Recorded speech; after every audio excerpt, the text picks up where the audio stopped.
Nadja, tulungan na kita. Hindi na. Kaya ko na to.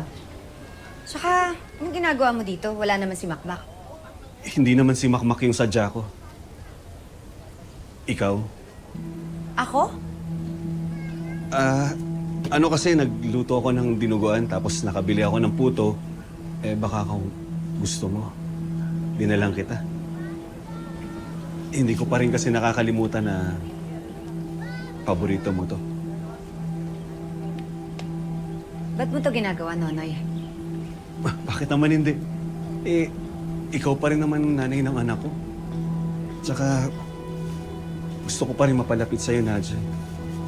Kahit bilang kaibigan. Kaibigan? Marami na akong kaibigan. Hindi ko na kailangan. Nadja, sige na. Alang-alang sa anak natin. Sige, kasundo naman tayo. Para ano pa? Okay na tayong ganito. At isa pa, huwag mo ako dinadaan-daan sa mga suhol mo. Malis ka na.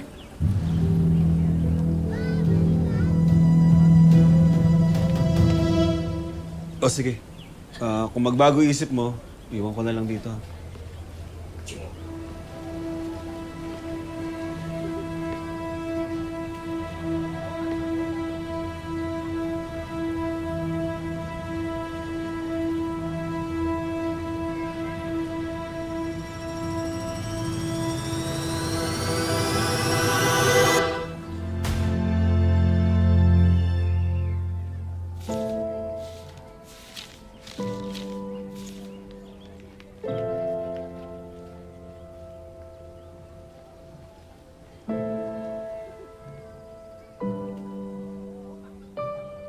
In fairness, ang sarap.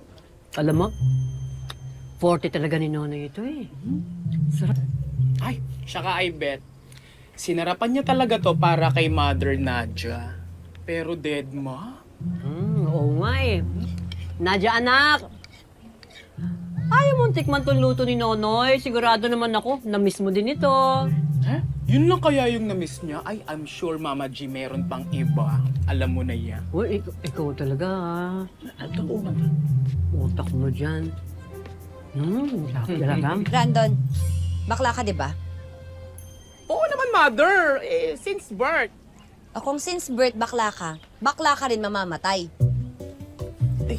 Mother, ba't bigla ka namang dumarkness? May nasabi ba akong masama? Bakla si Nonoy. Pinagpalit niya kami sa lalaki at hindi magbabago yun.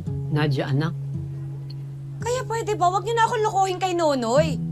At wag rin kayong mag-isip na may posibilidad na kaya siya nandito dahil may gusto siyang mangyari sa amin. Mother, wala naman... Hindi ko siya namimiss. At yung dinuguan na yan, walang kwenta. Kaya lang naman ako sinusuyo niyan, sinusuhulan niyan para magkaroon siya ng oras kay Makmak.